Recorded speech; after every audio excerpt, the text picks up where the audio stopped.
اعلیٰ حضرت بریلوی رحمۃ اللہ تعالیٰ نے لوگوں کی تربیت فرمائی، اور آپ فتاوی رضویہ میں اس مضمون کو بیان کرتے ترمذی شریف کی وہ حدیث نقل کرتے ہیں۔ آپ فرماتے ہیں مسلمانوں اس حدیث کو یاد کر لو، اگر تم اسے یاد کرو گے تو مضبوط ہو جاؤ گے۔ حدیث کیا ہے؟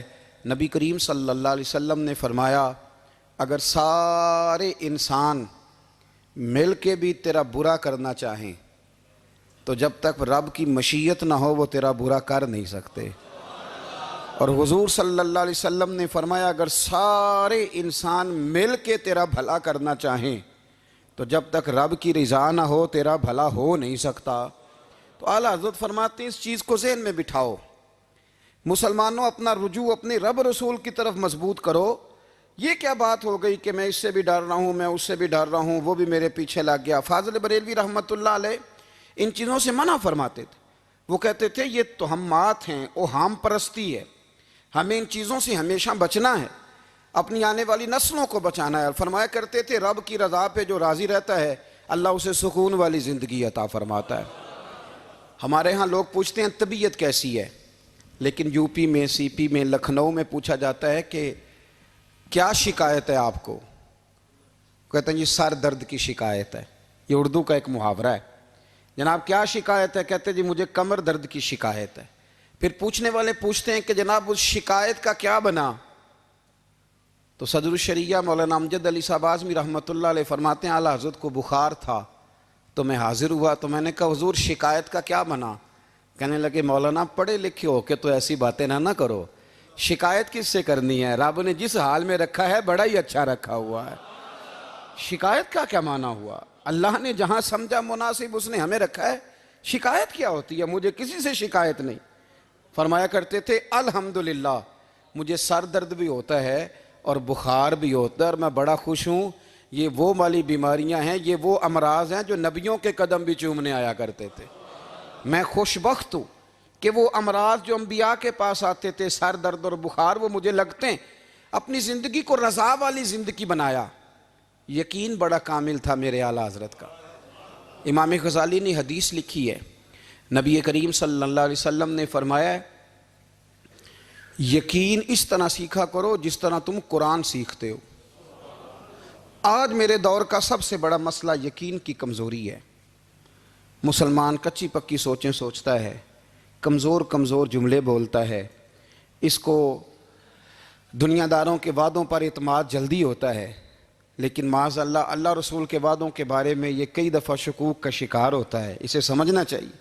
فاضل بریلوی ایک پختہ یقین والی شخصیت تھے، پختہ یقین والی۔ بریلی شریف کے دائیں بائیں طاعون کا مرض پھیل گیا تو اعلیٰ حضرت فرماتے ہیں میرے منہ میں بھی کچھ گلٹیاں نکل آئیں، تو بعض لوگوں نے کہا شاید آپ کو بھی طاعون ہو گیا ہے۔ اعلیٰ حضرت رحمۃ اللہ علیہ فرماتے ہیں جو سب سے بہترین طبیب تھا وہ لایا گیا، اس نے میرا منہ دیکھ کے گلٹیاں دیکھ کے کہا خو آپ کو تو طاعون کا مرض ہو گیا ہے۔ تو اعلیٰ حضرت فرمانے لگے مجھے ساری بیماریاں لگ سکتی ہیں، یہ نہیں لگ سکتی۔ اس نے کہا حکیم میں ہوں کہ آپ ہیں؟ فرمایا نہیں آپ ہی ہیں، پر یہ بیماری مجھے نہیں لگ سکتی، یہ مجھے ہو نہیں سکتی۔ اس نے اصرار کیا تو اعلیٰ حضرت رحمۃ اللہ تعالی علیہ اس کو کہنے لگے میاں تو جو مرضی کر لیکن مجھے طاعون کا مرض نہیں ہو سکتا، یہ بات طے ہے۔ وہ ناراض ہو کے چلا گیا۔ اب طاعون کی جو گلٹیاں ہوتی تھی نا وہ بڑے بڑے مہینوں نہیں جاتی تھیں، تکلیف رہتی تھی۔ اعلیٰ حضرت کہتے ہیں میں نے اسی رات نا تھوڑی سی کالی مرچوں کا سفوف بنایا اور مسواک میں رکھ کے جب منہ کے اندر چھڑکا تو تھوڑا سا خون نکلا اور میرا منہ بالکل ٹھیک ہو گیا۔ سویرے میں نے کہا بلاؤ نا اپنے حکیم کو جو کہتا تھا طاعون ہو گیا ہے۔ تو لوگ کہنے لگے حضور آپ کو ویسے کیسے پتا تھا طاعون نہیں ہے؟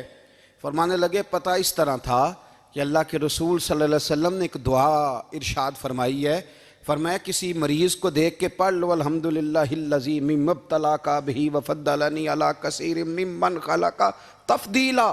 حضور نے فرمایا کسی بیمار کو دیکھ کے، مصیبت والے کو دیکھ کے یہ دعا پڑھو تم اس مصیبت میں شکار نہیں ہوں گے۔ فرمانے لگے میں نے طاعون کے مریض کو دیکھ کے دعا پڑھ لی تھی، تارے ٹوٹ سکتے ہیں، چاند گر سکتا ہے، سورج اپنی جگہ چھوڑ سکتا ہے، پر مدینے والے محبوب کی بات غلط نہیں ہو سکتی۔ یہ میرا یقین کامل ہے، ساڑھے نبی دی زبان ساڑھے واسطے قرآن، یہ بات غلط ہو سکتی؟ مضبوط یقین فاضل بریلوی کا، مضبوط نظریات.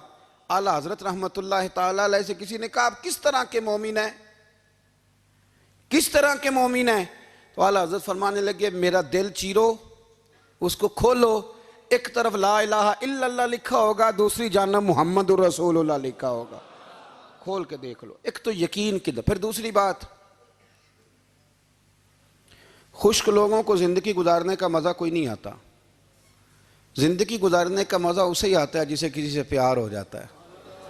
باقی نا دیکھیں نا, ایک بندہ جبرن ایک شخص بچے پالتا ہے, وہ کہتا ہے یہ میرے لیے کیا مصیبت ہے 5 بچے, اور ایک شخص کو بچوں سے پیار ہو جاتا ہے.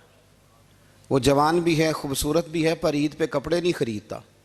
بیوی سے کہتا ہے میں پرانی پہن لوں گا, پر بچوں کو نہیں لے دے. اور بھائی تیری خواہشیں مر گئی ہیں, تیری خوبصورتیوں کی طرف جانے کی آرزویں ختم ہو گئی. تو کہنے لگا سارا کچھ ہے پر بچوں سے پیار جو ہو گیا ہے. اعلیٰ حضرت رحمۃ اللہ علیہ بہت بڑے فلسفی تھے, منطقی تھے, بہت بڑے سائنسدان تھے. یہاں بڑا سنجیدہ اجتماع ہے, میں بڑی خاص بات کرنے لگا ہوں. سارے سائنسدان کہتے ہیں زمین گھومتی ہے. اعلیٰ حضرت نے اتنی موٹی کتاب لکھی ہے زمین ساکن ہے. فرماتے تھے ہم جیسے مرضی سائنسدان کہیں کہ آپ نے دلائل دی ہیں. آپ فرماتے ہیں جب نبی کریم علیہ السلام کی حدیث مسلم شریف میں موجود ہے کہ جب اللہ نے زمین کو پیدا کیا زمین کانپنے لگی, تو اللہ نے پہاڑوں کو میخیں بنا کے قلعے بنا کے اندر لگا دیا تو زمین ٹھہر گئی. فرمانے لگے جب مصطفیٰ کریم نے کہہ دیا ٹھہر گئی ہے تو سارے سائنسدان بھی کہیں تو ہم ماننے کو تیار نہیں کہ گھومتی ہے. انہوں نے دلائل دیے. وہ ہمیں نہ روز کہہ دیتا ہے ڈاکٹر آپ کی طبیعت خراب ہے, کھانسی ہے, گھر میں کسی اور کو تو نہیں؟ ہاں جی ہے جی. وہ کہتے اسی کی وجہ سے ہو گئی ہے. او خدا کے بندے, نبی کریم علیہ السلام نے فرمایا بیماری متعدی نہیں ہوتی, ایک سے دوسرے کو نہیں لگتی. اور بڑے سادے انداز میں مسلم کی حدیث ہے, ایک صحابی نے کہا یا رسول اللہ میرے اونٹ کو اس اونٹ سے خارش پڑ گئی ہے. تو اللہ کے رسول فرمانے لگے تیرے اونٹ کو تو اس سے پڑی ہے, تو اس کو کہاں سے پڑی تھی؟ کہنے لگا جی وہ تو قدرتی معاملہ ہے. تو حضور فرمانے لگے یہ بھی قدرتی معاملہ ہے. اب ہمیں جو مرضی, اعلیٰ حضرت کے زمانے میں لوگوں نے کہا کشش ثقل ہے, زمین اپنی طرف چیزوں کو کھینچتی ہے. دلیل کیا ہے؟ وہ کہنے لگے جی سیب گرتا ہے تو زمین پہ, آم گرتا ہے درخت سے تو زمین پہ, امرود گرتا ہے تو, انار گرتا ہے تو زمین میں کشش ہے, کھینچ لیتی ہے. اعلیٰ حضرت فرمانے لگے شاباش, سائنسدان جو کہیں گے ہم مانیں گے. فرمانے لگے زمین نے آدھا کلو کا سیب کھینچ لیا ہے, 1.5 پاؤ کا انار کھینچ لیا ہے, پر ہم نے غبارے میں 1.5 چھٹانگ ہوا بھر دیا, وہ تو زمین سے کھینچا نہیں گیا. یہ کس قسم کی کش سے ثقل ہے؟ یہ ابھی 2 سال پہلے ڈاکٹر عبد القدیر خان کا مضمون چھپا تھا روزنامہ جنگ میں. وہ کہتا ہے مجھے وہ مولوی چاہیے تھا جس کے پاس قرآن حدیث بھی ہو اور سائنس کے علوم بھی ہوں.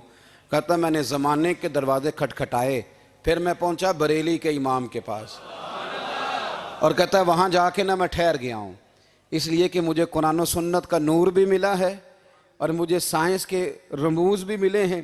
یہ واحد شخص ہے جو دین کو سائنس کا پابند نہیں کرتا بلکہ سائنس کو مدینے والے کا غلام بناتا ہے, مدینے والے کا غلام بناتے ہیں. تو اعلیٰ حضرت فرمانے لگے عجیب فلسفہ ہے نا جی, آم کھینچ لیا اس نے, سیب کھینچ لیا, امرود کھینچ لیا, پر اس سے 1.5 چھٹانگ والا غبارہ. تو لوگوں نے کہا حضور پھر مسئلہ کیا ہے؟ آپ فرمانے لگے مسئلہ یہ ہے کہ ہر چیز اپنی اصل کی طرف لوٹ جاتی ہے.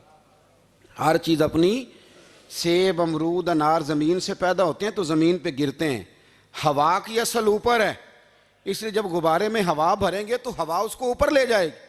ہاں جب اس سے ہوا نکل جائے گی تو پھر غبارہ جو جس کی اصل ہوتی ہے ادھر لوٹ جاتا ہے. انسان مٹی سے بنا ہے تو جاتا کہاں ہے؟